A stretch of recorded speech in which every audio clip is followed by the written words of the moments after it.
Welcome back, everybody. We have a returning guest for you guys. We have Chris Bagg. Thank you so much for coming back, Chris. I'm so excited to be back, Kyla. This is always a blast. Yes, he liked us enough to come back a second time. We are honored. So Chris and I were talking before we hit record, and we don't remember if we were doing Two Truths and a Lie at the time that he came on first. So we'll link that episode if you guys want to go back and listen to that, because that was a good one. We talked about all kinds of triathlon coaching stuff, which we'll repeat a little bit here. But also I think we dove into a bit of nutrition successes and pitfalls. And you coined pancake doping, at least in my brain, from that episode. So that has been an ongoing term I use and credit you for. So thank you for that. My pleasure. Yeah, we do like some good pancake doping. Yes. Yeah, it is. It's a good way to do your carb loading for sure. Okay. So we're going to go into our two truths and a lie, and then I'll go ahead and take a guess at it. So go ahead and break those down for me, Chris. Okay, I have them written down, like any good, person who is terror stricken. But okay, so two truths and a lie.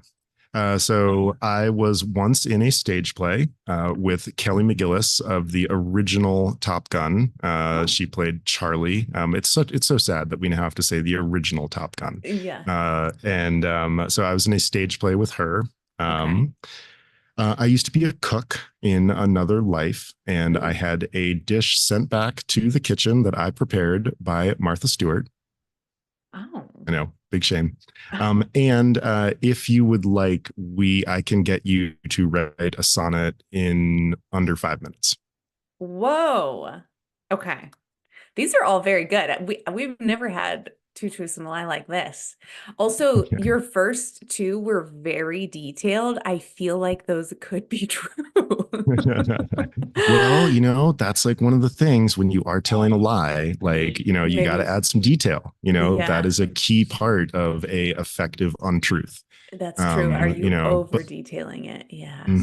yep, that's also a possibility. The lady doth protest too much. Okay. So you said you could write a song in under 5 minutes? Is I that can was get the last? you to write a sonnet in under 5 minutes. Yes, we could do it inside this podcast. We could, depending, if you were feeling a little like shy about it, it might take up to 10 minutes. Yeah. But we could get the shape of it done in under 90 seconds. And then you could fill in the rest of it in the next 3.5 minutes. Okay. Now I kind of feel like that one is true because of your teaching background. So I'm gonna go with, I don't know, the first one was so specific. I'm gonna go with the Martha Stewart sending a dish back was a lie. Maybe it was somebody else. I don't know. Well, I'm gonna go with that one, but don't tell me the answer. We will reveal it for the listeners at the end. So let's dive a little bit into your background. If folks have listened to our first episode with Chris, this might be a little repetition, but don't worry, we will get into all of the good stuff here shortly. So give us a little bit of background. What drove you into coaching, specifically endurance sports and triathlon? Yeah. So I was a high school English teacher until 2011. I started racing triathlon in 2003, and then I turned pro in 2006. And so during that period, that like 2006 to 2011, I was in that period of like where you're trying to still have like a day job, and then that can support your racing. And by 2011, I was getting, I had enough results that I could be like, okay, I think I can do this, but I have to supplement it with something else. And so that's where the coaching came from. I've always enjoyed helping other people out with things and doing coaching and teaching. And really, like, my job now is I'm still just a teacher. Like, what you're trying to do is, when you're a teacher and a coach, is you're just trying to help other people be the best version of themselves that they can be. Yeah. And so, yeah, it was a pretty easy shift over. I left my teaching job and I had been coaching a few athletes since like 2009, just in that kind of like casual, yeah, I can help you out. Mm-hmm. And then, when I needed to replace the income from my teaching job, like then I really needed to kind of turn it into a real business. Yeah. And so, yeah, it was just me for 5 or 6 years. And then we started bringing on some assistant coaches and Molly joined. And at the moment we have a total of 6 of us. So there's Wow. me and 5 other coaches.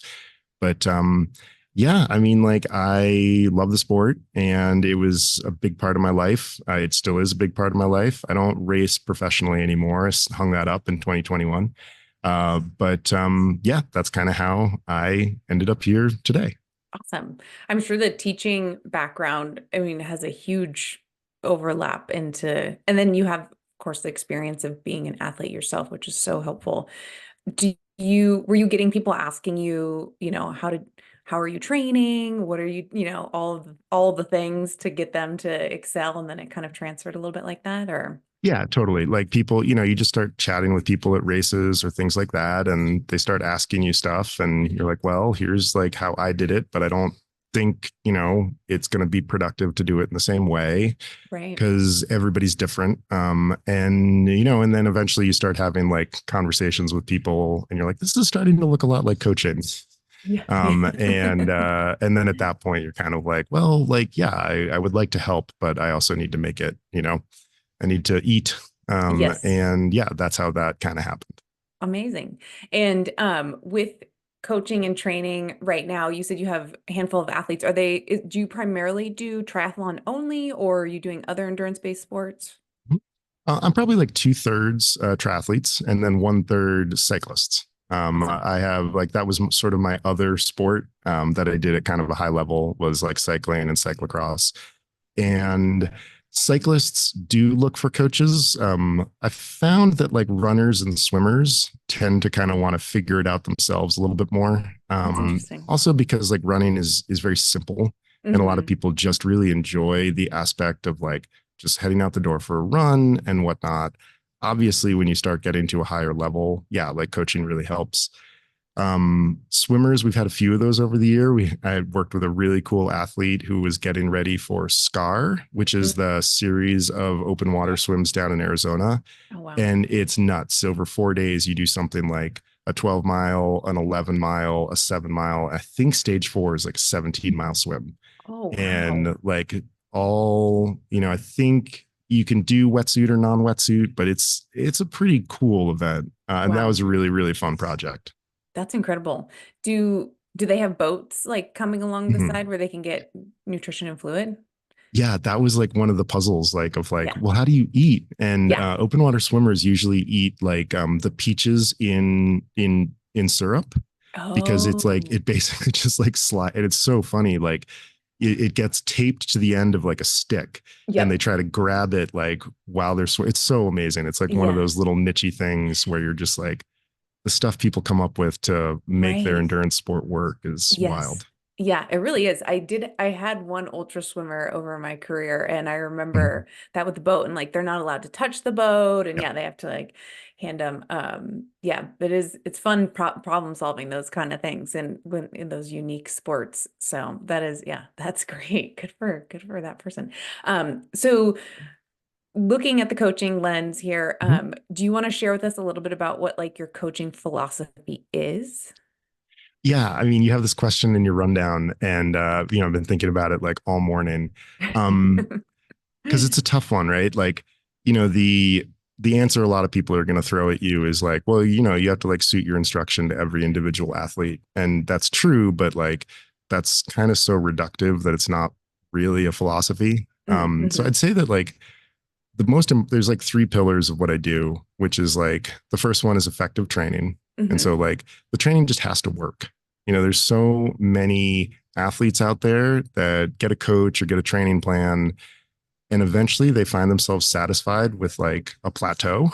Mm, And like it really does need to change, what you're doing. And, if not your results, at least like, your performances. So like you should see things changing over the course of your, relationship with a coach. And the only way to do that is with effective training. We'll probably get into like what does effective training look like in a little bit. yeah. But the training has to work. You got to assess in a way that is regular, but also like non intimidating.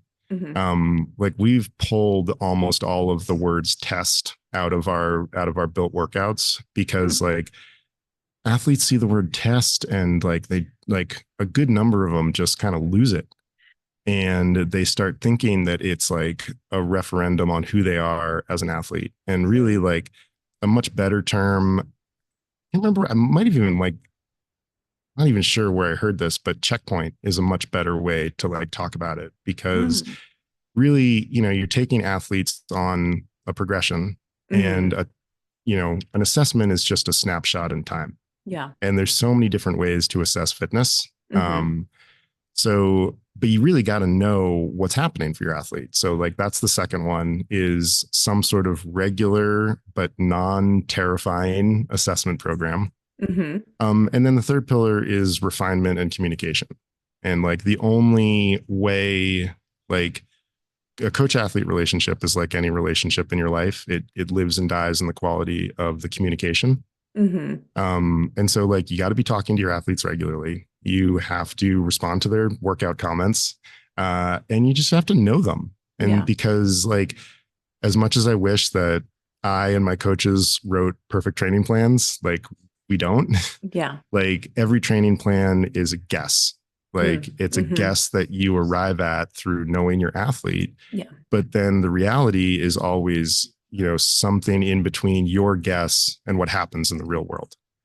And so then you have to refine your approach based on talking to your athletes as often as you can, you know? That's great. And so that's really the puzzle is like, how do you train them effectively, assess them, and talk to them enough that you're moving them in the direction that they want to be moving in? Right. Yeah. I think a couple of things there. The test thing you mentioned is so spot on. I like immediately like college PTSD, like test exam, like I bet that goes like Scantron, like that goes through Mhm. people's minds. But I think, yeah, the assessment and tracking is so true. I think that, I think you're spot on with that. And I think over time that now that I hear you say that out loud, that is totally something too, that from a nutrition lens, Mhm. we've gone through instead of like a DEXA scan test. It's a data point, really. Right. It's yeah. And yeah, to track those trends over time and see if we're getting improvement or if we need to make Mhm. adjustments. So talking about that and the plateauing and the programming, um, how how should someone plateau or how long before they should be making some serious changes to their programming, or maybe they're Mhm. training right now themselves and they're seeing a plateau. Yeah, that's a Thoughts on great that? question. I mean, plateaus are part of what we do, Hmm. like as athletes. Like the myth of eternal improvement is a myth. Yeah. And really like the only time that you'll see regular linear improvement where like the curve is just going that direction Hmm. is like in your first like year to 6 to 18 months of being an endurance athlete, like those beautiful noob gains, Yeah. where you're just like, I am just getting better by looking at my bike.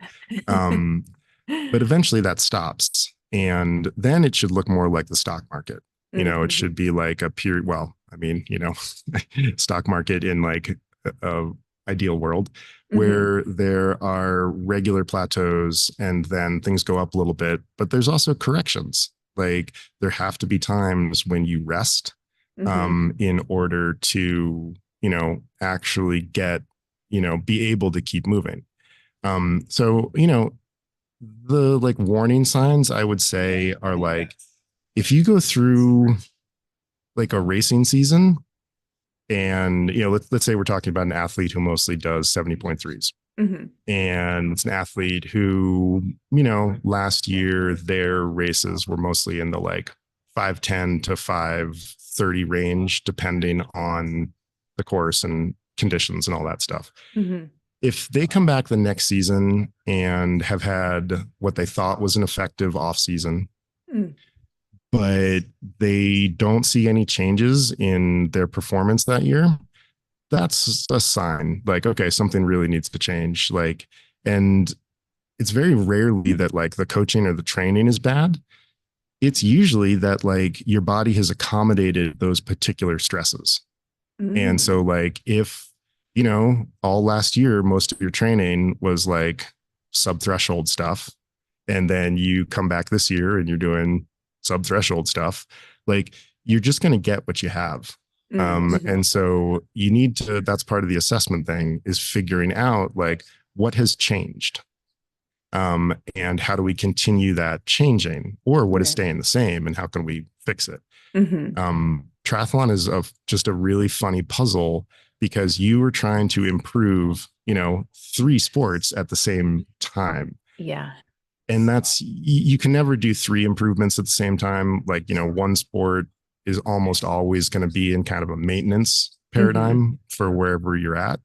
But yeah, I mean, if you're working with a coach, or you are self-coaching, and maybe for the first half of that next season, you're seeing exactly the same results as the previous season, it's time to think about like shifting up your approach. Maybe you like shelve that sub threshold stuff and you do a block of VO2 max training. Maybe you've never done an endurance block.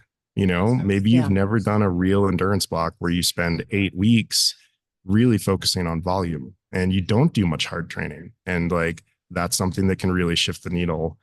Like one thing that I think coaching and training is moving away from is, for years, you would look at coaches and be like, oh, that's the sweet spot coach. And like, oh, that's the polarized coach. And oh, that person does pyramidal stuff. And that person is a volume hog. Hopefully good coaches use all of those tools. There's times where you are going to use a polarized approach or a high intensity approach. There's times when you're like, you need to spend 8 weeks riding your bike a lot. So yeah, I mean, I think that just making sure that you're shifting your focus regularly, probably a couple times a year, is the way to avoid those plateaus, whether you're self-coaching or you're working with a coach or you're coaching others. Awesome. So you supplied us with an amazing handout that we're going to link in our show notes for the listeners, all about qualifying for Kona.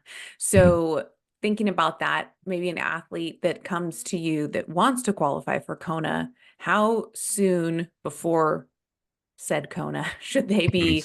And maybe we think of like maybe they're a recreational athlete. I don't know what you're, maybe you could give us an example of a client you've Sure. experienced, but how long should they, before the race, should they be, or attempting to qualify, should they be reaching out to you? And what would be elements of a successful training plan for that athlete to qualify? Totally. I want to use this opportunity as a quick caveat to say, everybody, if you qualify for Nice, you should go to Nice. Yeah. It's an amazing place for world championships. And I've really been frustrated with the way that people have been sort of slighting Nice as a destination, simply because Kona like has history. There was a world championships in Nice for about 15 years in the 1980s and 1990s. And it's just an amazing spot. Wow. Most of the shade thrown at Nice is coming from my gender's side of the spectrum. So dudes, chill. Yeah. What is the issue with it? Is like the climate totally different in Nice, or not as challenging? I don't know what the hang up is, like, I think it's one of those things where people just get really focused on like Kona's the real championship. And I'm like, I mean, like every world championship is arbitrary. There's nothing special about any of these races that award a championship on one day that makes them any different from any other race. And, it's just causing a lot of problems. And then also, like on the women's side, things have also been complicated by the way that WTC is distributing slots in a very odd manner. They've been putting, for a while, they put like tons of slots in like single races. And then the usual approach for women's slots, which is like, you have to win your age group or be second to get a slot at other races. So the whole like Kona Nice like ecosystem is really weird at the moment. I think it'll probably stabilize over the next few years. But I really want to urge people, like, if you qualify for Nice, go to Nice.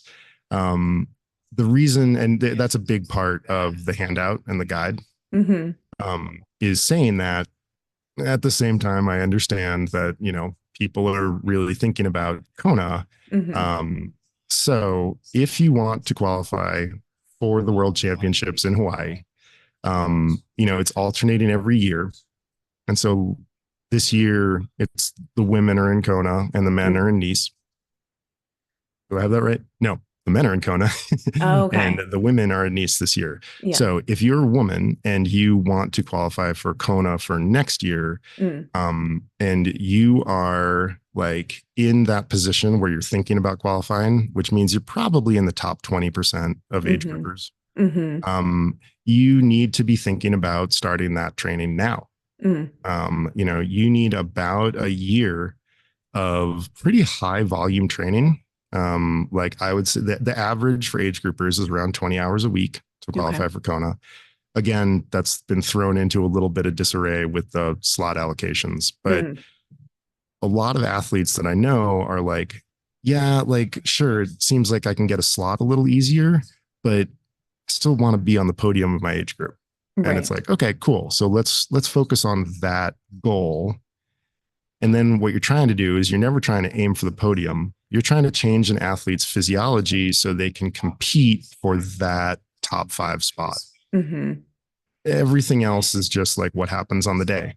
I mean, Yeah. effective training is about probabilities and like giving athletes the chance to get the result that they want. There's no way to give a guarantee, which is a Right. bummer. Yeah. But that's what you're trying to do. So I would say for male or female, if you are in the top 20% of your age group and you don't have like a glaring kind of like limiter, Hmm. if you've only ever swam 135 for an Ironman, and there's something standing in your way of changing that, I hate to tell you, it's probably going to be really hard to get there. But, Mm-hmm. if you can swim under 80 minutes, and the rest of your times put you in a place where you can be in that top 20% of your age group, you can get to Kona. Awesome. You need to put in a year to 15 months of really hard work. So Hmm. if you're wanting to qualify for Kona 2025, it starts right now, Yeah. and you should be looking at your qualifying window in that like June, July, August kind of period. The later in the window, it gets a little easier because other people have their slots, Hmm. but then you might have to do some sort of extreme travel, depending again on your gender and, Right. your hemisphere. All of these things kind of go into that. But short answer, 12 to 18 months if you're already in the top 20% of your age group. Wow. Amazing. And so mentioning the 20 hours per week, how do you work with athletes that have full-time jobs? I mean, maybe I'll ask you this. Do many of them have full-time jobs that are also trying to qualify for Kona? And if so, how do you program in a manner that they're able to balance that? Or are they sacrificing a lot of that stuff for that year of training? I mean, one of the big parts of that guide is like I think it's like consideration number 2, because like I broke it into like 3 considerations and 6 steps. And one of Hmm. them is like you just have to get your family on board. You have to Mm-hmm. have like a very clear conversation with, your partner and probably your kids, and be like, hey, like I'm going to be doing this thing for the next like 12 to 18 months, and it's going to be really hard. Yeah. And you need to get them to that's the first step, is Hmm. like you need to get some buy-in. I am not interested in coaching people to success and divorce. Um, not not what we're Yeah. trying to do. And so that's the big one. That's like a big first step, is that Hmm. you're honest with the people in your life about the commitment that you're about to make. So Yeah. that's Yeah. right off the bat. You got to do that. And the second part is like that 20 hours is an average. And so during the earlier periods, it's going to be lower. Mm. And then there are going to be some big blocks in the 6 months before your qualification where you're going to be above 20 hours. Wow. And so you really need to like plan those again with your family, with your coach. Maybe you can get some time away from work where you can go somewhere warm and Mm. dry and just focus on your training for, 10 to 14 days. Yeah. You're probably going to have to talk with your work as well and your Hmm. employment. I found that there's 2 different kinds of athletes that like do really well with this. One is the like extreme type A person whose time is completely booked, but they are very good at managing that, and they're very good at talking with the people in their lives. And so, the example here is like the trauma surgeon who somehow manages to also train, 15 Yeah. to 19 hours a week, because that's just sort of the way they're wired. Yeah. So that's sort of one way. There's pros and cons to that mindset. And then the other way is the person who, is sort of on the other side and really wants to sort of change their life in a way that's going to actually support what they're trying to do. And so that person might subtract some things or make some sacrifices. But, the reality of our sport is it's getting faster and faster. It's going to get harder and harder to qualify for these world championships. I mean, an amateur at Hamburg went under 8 hours the other day. Like, Wow. up until I think, 2014, 2015, the number of men who had gone under 8 hours was still in the, under 20. Wow. And now it's a normal thing. My And like goodness. those changes are trickling down to the amateur level. And it is getting harder and harder, which is a sadness for triathlon, because a lot of those people that can dedicate that time, they have some sort of, financial existence that allows them to basically live like a professional. Yeah. And that's a bummer. I think Yeah. that that's not a great development for triathlon. Wow. Yeah. Yeah. I mean, like the same thing goes for like every sport, right? Is like, I mean, Mm-hmm. across the board, I mean, bikes are getting lighter and gears more aerodynamic, and people are thinking about nutrition and hydration Mm-hmm. finally. And like, Oh my yeah, God. Yeah. it's really incredible. So talking about kind of that year breakdown and qualification, what are your thoughts on strength training being incorporated, and how do you see that either fluctuating? Is it happening all the time throughout the whole Mhm. 12 to 18 months? Like, what does that roughly look like for an athlete? Yeah, it's really important. Like we are, like just like you said about nutrition, like people are finally being like, oh, these like ancillary things, and you're Hmm. like, oh my God, they're not ancillary. Yeah. They're It's like a like totally key. crucial. Yeah, I mean, Yeah. especially the nutrition part. Hmm. But yeah, strength training is important. Um, it's another discipline. So now you've added a fourth thing. Okay. And strength training is difficult. It's high intensity. It's a big time sink, just like the pool.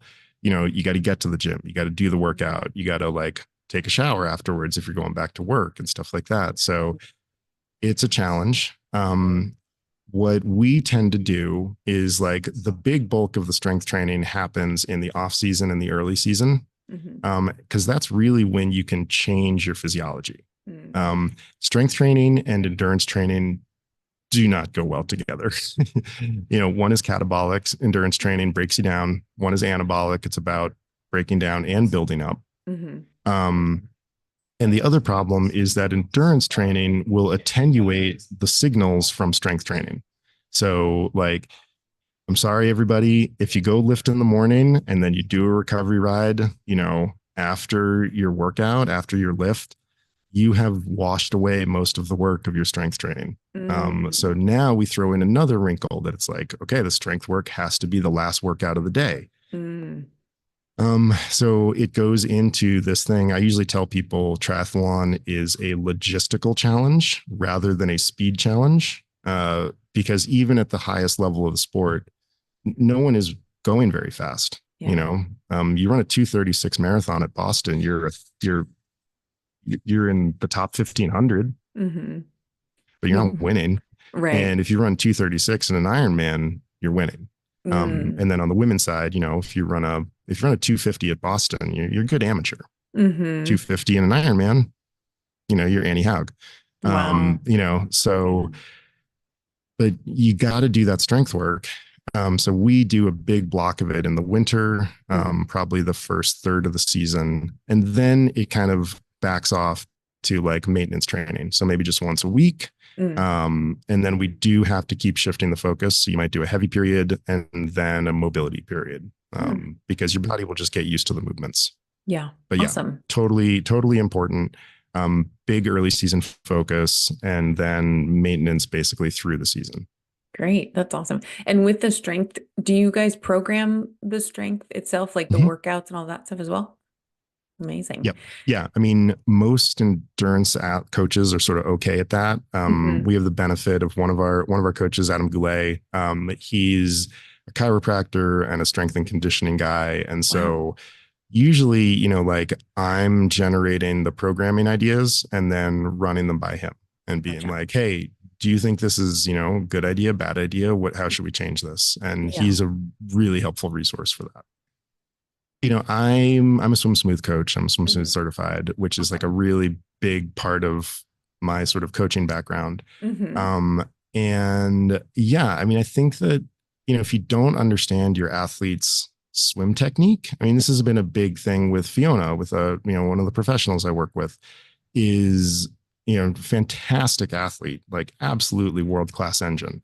And that's the case with a lot of professionals and amateurs. Mm. But if you don't know where to put that power, you're always going to be swimming the same speed. And Yeah. so being able to focus on swim technique and actually changing your swim technique is a really crucial part of getting better. And so, yeah, I mean, finding a way to get video of athletes on a regular basis is one of our puzzles. So Mm. there's just constant like, do you have a friend who has a GoPro? Like, can Yeah. they like come to the pool? Like, here's Oh the man. angles we need and stuff like Yeah. that. Oh man. That's a great point. Can the iPhones go underwater these days, or what's the deal with that?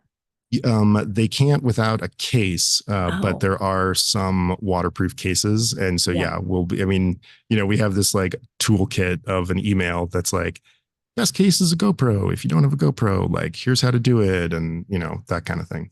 Put your iPhone in a freezer Ziploc bag. Just kidding. That might work. Give it a Oh shot, man. everybody. Yeah. Don't get mad at me if it doesn't work. So let's see, looking at the kind of race, getting to races and or that qualifying race, Mhm. how do you help the athlete mentally prepare? And maybe some of them don't need it and maybe some do, but how do you help them mentally prepare, but also like prep them for race day? What are some of the kind of nuggets or things you try and like check off the Yeah, list to make them feel more comfortable out there? totally. I mean, the big thing to remember about an Ironman is like, first of all, it's not really a race.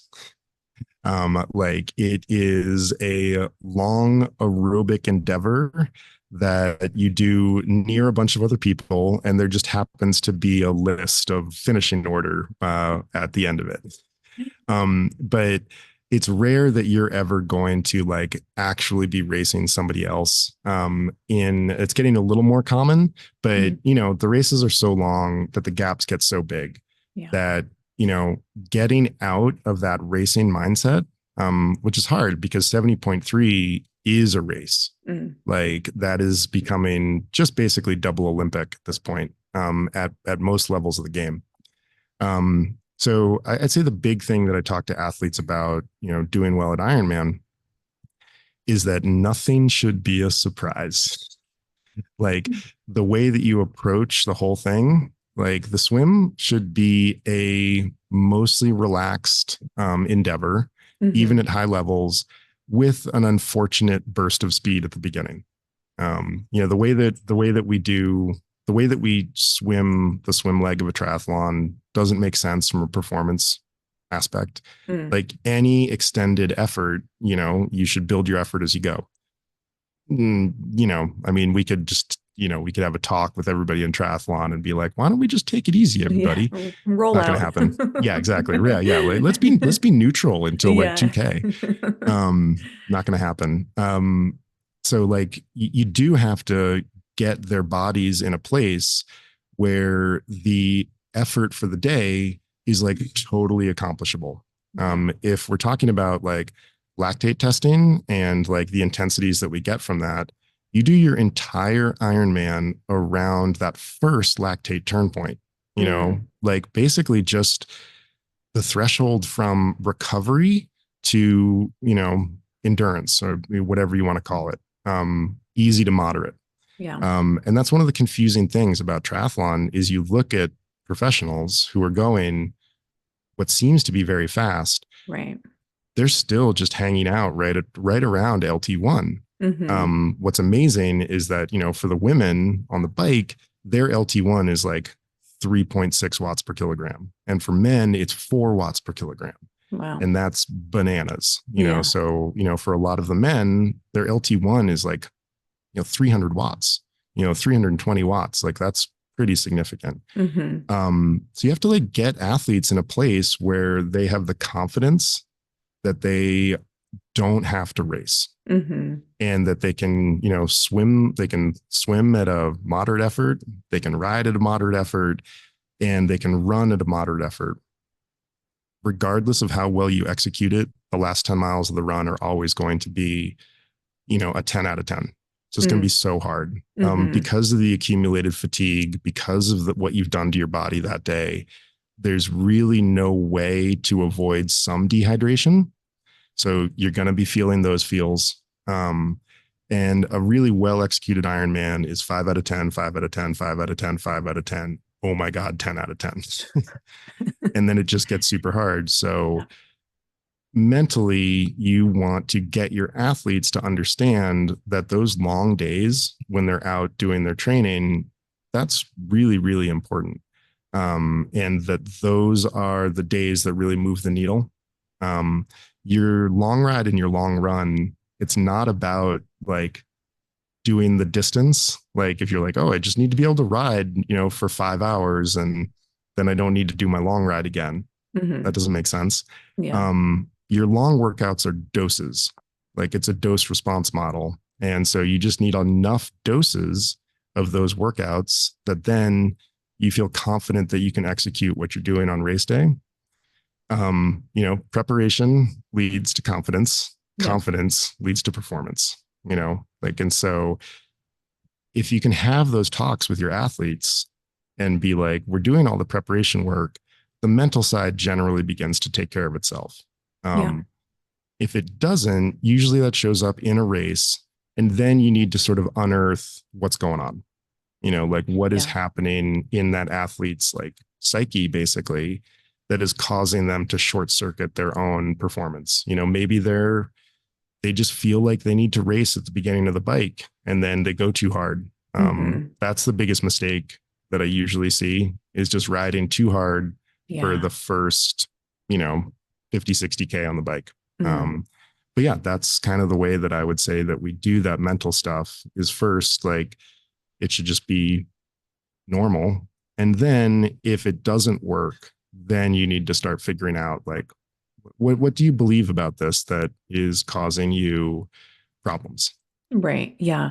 Do you, with the progression of their training leading up to that race, I've had athletes, those from my personal experience, where they will build maybe to like 80% of the distance or the duration that they're Mhm. going to be out there, but they want to go to the full distance or even over.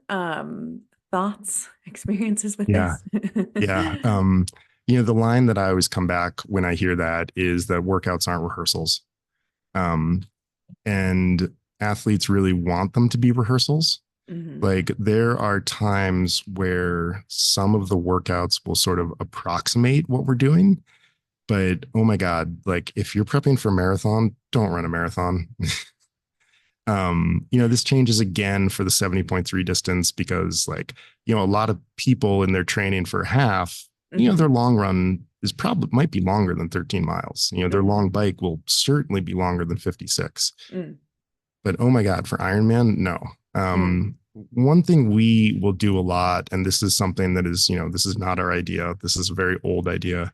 Um, you sort of do the volume of the race over the course of a weekend, Mm. like a Hmm. 3-day weekend or a 4-day weekend. You get in 4 to 5K of swimming, Mm. 200 kilometers of riding, and, 25 to 30 miles of running. Hmm.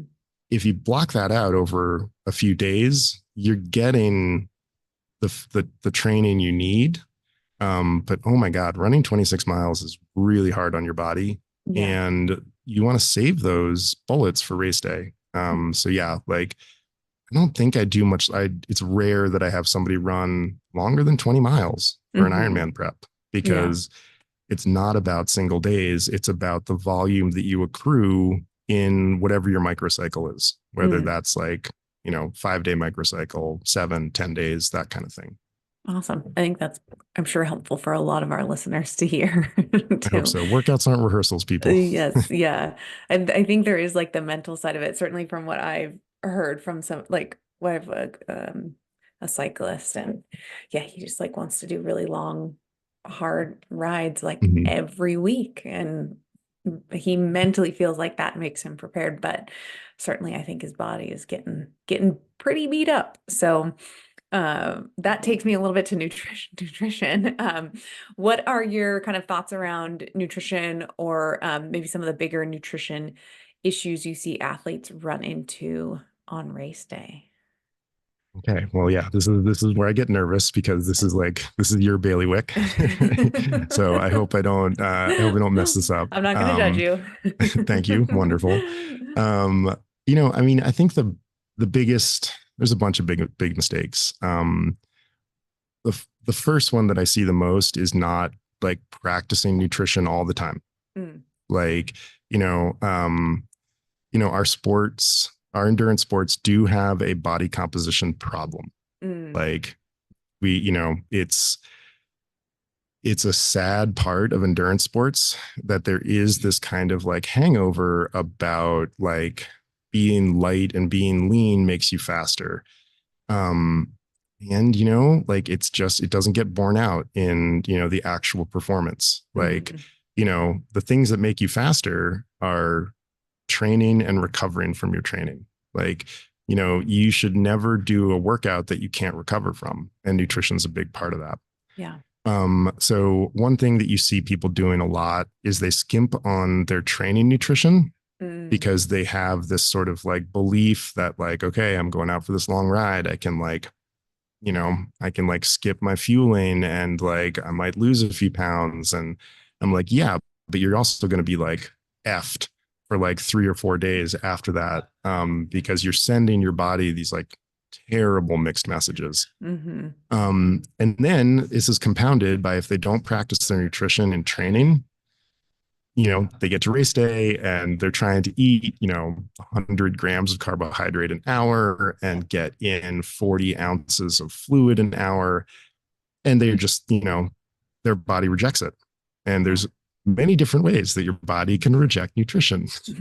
And none of them are fun. Right. But the worst part is like, you just wasted all of that training time. hmm You can train your gut to absorb more carbohydrates and more fluid. Really, it just comes down to like how much, how many carbohydrates, how much salt, and how much water can I get my body to accommodate? Yeah. Happily, there's like so many different products out there. Don't get stuck on one particular product. Train, get as many as you can because you never know what's going to be out there on race day. Yeah. So just like training, like what you do with your nutrition on race day should never be a surprise. Yeah. Like all of our athletes get a race plan that sort of walks them through pacing and nutrition for the day. Awesome. Like the outcome should be that the athlete looks at the plan is like, I knew that. Like that's what I do. Like that's Yeah. what I do in my training. So I don't know. The mistakes I see is not eating enough. That's the big one. Not practicing the nutrition. And then just not adopting a mindset that like, carbohydrates make you fast. Yeah. Yeah. And if you do that, if you shift that mindset to like, this is what is actually making me fast, then you can get athletes to step away from that body composition issue that is like, that's damaging beyond their performances. It can be damaging to their lives. Yeah. Yeah, certainly. Well, I agree with everything you just said. So you did great, Chris. You did great. Thank you. So I want to be mindful of your time here. So I'm going to kind of jump ahead in my bullets here, but kind of jump more to a little bit of this specific Kona qualification. I think we maybe covered some of these questions I had here for you. Of the like biggest challenges athletes kind of maybe face when they're trying to qualify. But I'd love to hear if you are comfortable sharing maybe a success story of an athlete you've worked with. Sure. Yeah. Um, this isn't a Kona qualification, but it's a Challenge Roth qualification. Awesome. Which I'm very happy the Challenge is doing that Mm-hmm. they've, it's a plus and a minus. Like Mm-hmm. it used to be great that, if you were able to get into Roth, that you just, send in your money and that you went. Um, but I think it's really good. The Challenge is trying to drive an alternative to Kona. Mm-hmm. The more that we can diversify, you know, the people, the market, Mm-hmm. it'll be better for everybody. Mm-hmm. I don't have a beef with WTC, but I do have a beef with monopolies. Yeah. That's just bad for consumers. Right. Um, so I have an athlete who lives in Korea. He works for Nike and, shifted his workplace to Korea, which is a really wild place to be an endurance athlete. He does all of his swim training on a Vasa trainer. Oh, wow. Yeah, the pool culture in Asia can be very odd. Yeah. If you can find a pool, Yeah. very often it's like an Olympic caliber location that no Ooh. one is using. Oh. Yeah, it's really weird. You like go into these like palaces and like you're the only person swimming. It's great. It's Huh. quite odd. That is all. And That's then nice. the other side is like there's no pool, or it's a 20-meter pool Mm. that is like 90 degrees. Oh, Yeah. man. Yeah. Shoot. Um, and this particular athlete has qualified for Kona in the past. Mm. Is a good, strong athlete, but had never really been in that kind of like flirting with 9 hours kind of position. Mm. He didn't have much competition at the race. There was one other person who had won the previous year at the Okay. amateur level. And then that guy was back. Mm. Um, and yeah, the Vasa training as the swimming was definitely a puzzle. So it's Yeah. like, okay, like, how is this going to work? Yeah. And he swam a little slower than he usually does. He swam about 65 minutes, Okay. which if you're trying to qualify for these big races, like that's when the warning lights are starting to blink. Like you can Mm. qualify if you swim 70 minutes, but you better Mm-hmm. have like, a pretty untouchable bike and run. Yeah. If you swim 55 to 65 minutes, you're totally in the ballpark. Mm-hmm. And that goes for both men and women. Women, your window is a little bit wider. I'd say that, you can still qualify for swimming up to 75 minutes, that kind of thing. Okay. And yeah, what did we do that was different? Nothing really. Yeah. He has a busy job, works for Nike. We Mm-hmm. didn't average 20 hours a week, but we did Mm. have some big patches of, like I think in March, he probably had an 80-hour month. Wow. So he had a big month in March. And a lot of our work is bike focused. Mm-hmm. Like if you work with us and you're trying to train, you're trying to qualify for one of these big races, your peak weeks are probably going to be, 4 to 5 hours of swimming, 4 to 5 hours of running, 12 to 13 hours of cycling. Wow. It's the biggest part of the race. It's where you spend 50% of your time. Yeah. And it's the best driver of aerobic conditioning, Mm. which is the thing that you're trying to do for these long races. Like, Yeah. sure, it's sexy to go fast, but it is much better to ride the intensity that you need to at a low heart rate. And Yeah. that only happens through lots of miles. Yeah. So he did some cool, weird things. He did like a 200-kilometer gravel race as part of his, as Nice. part of his training. Really, like it doesn't have to be that specific. There just has to be a Mm-hmm. lot of it. Right. Yeah, the run training is you just do a lot of specific work, which is a lot of aerobic work, and then a Mm-hmm. lot of like threshold or sub-threshold work. Because again, we're not trying to train a certain speed. We're trying to train an athlete's physiology to be able to just not slow down.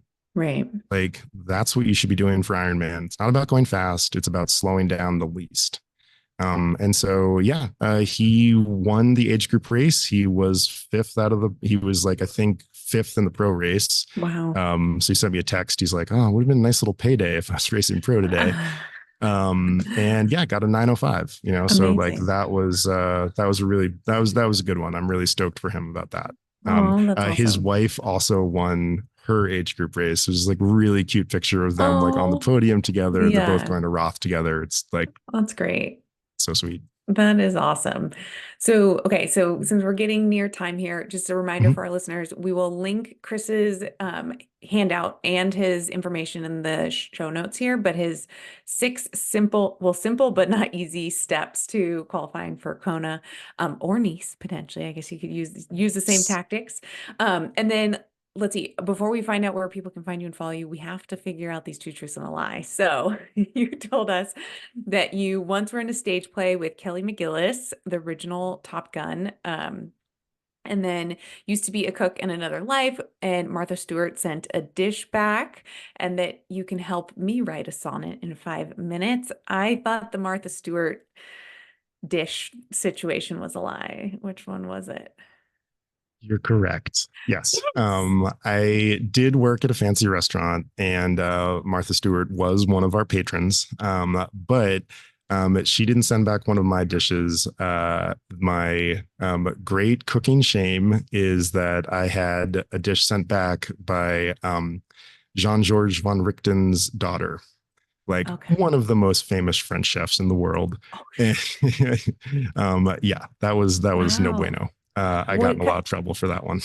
Oh man, what kind of restaurant was this? Was it French It was food? it was a New York restaurant, like Yeah. so sort of high American cuisine, like French Asian inspired. Wow. It was when I was in grad school, and it's probably the most fun job I've ever had. Oh, cool. But being a cook is a total dead end experience. You Oh work gosh. monstrous hours, and I was getting paid 10-50 an hour in Manhattan. Wow.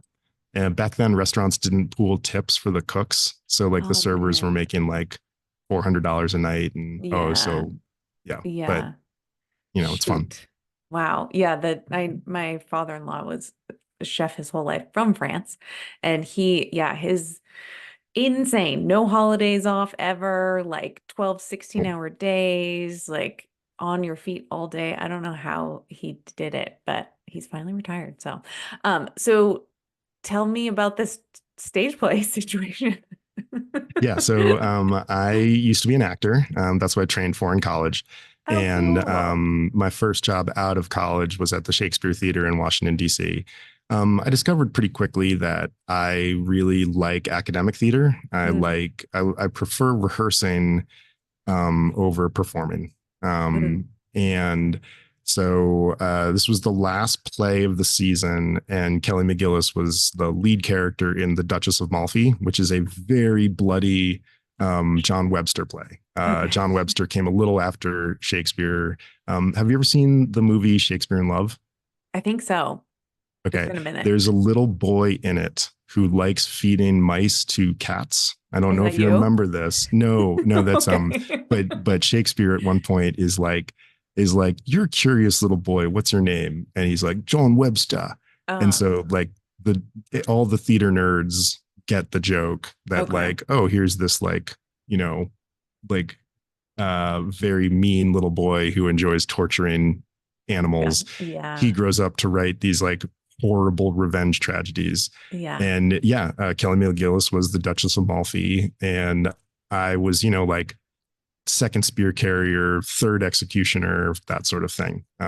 But there was a scene where I was supposed to fake wrestle with her, and my line was, "She bites and scratches." That's great. That's great you Fame. remember all this. This is so cool. I mean, that's gotta give you good public speaking like traits, I would imagine, if you're I used to hope that. so. I mean, like the best thing that you learn as an actor is that the audience wants you to be good. Mm, And same thing whenever you're up in front of a group of people, they don't want you to suck. Like right. they either paid money or they're paying with their time. Hmm. Like they're cheering for you to be good. And if Yeah. you can remember that, um, same thing with auditioning. Like, oh my Hmm. God, you're making their job easier if you're Yeah. good. Yeah. So like they're not out to get you. Right, right. Yeah. Yes. Yeah, that's great. Okay, where can our listeners find you, follow you, work with you, all that good stuff? So you can find us on the web at campfireendurance.com. You can find us on Instagram at campfire_endurance. You can find me on Instagram at Christopher Bagg. At Chris Bagg was taken. Oh. It's so sad. Oh, And I think those are the places that are best to find us. Yeah, our perfect. website and the 2 Instagram presences is the best place to do it. Maybe someday Twitter will fix itself, Oh or gosh. we'll all go over to Blue Sky or something like that. I don't even know what Blue Sky is. You're all way ahead of me. Well, thank you so much for joining us. We will link all of those in the show notes for the listeners. If you guys want to follow Chris Bagg, check out the website, get the download for your 6 tips or steps to qualifying for Kona. You can grab that. And then, yeah, thank you, Chris, again so much for coming back for a second time. Yeah, thank you for having me, Kyla. I really appreciate it.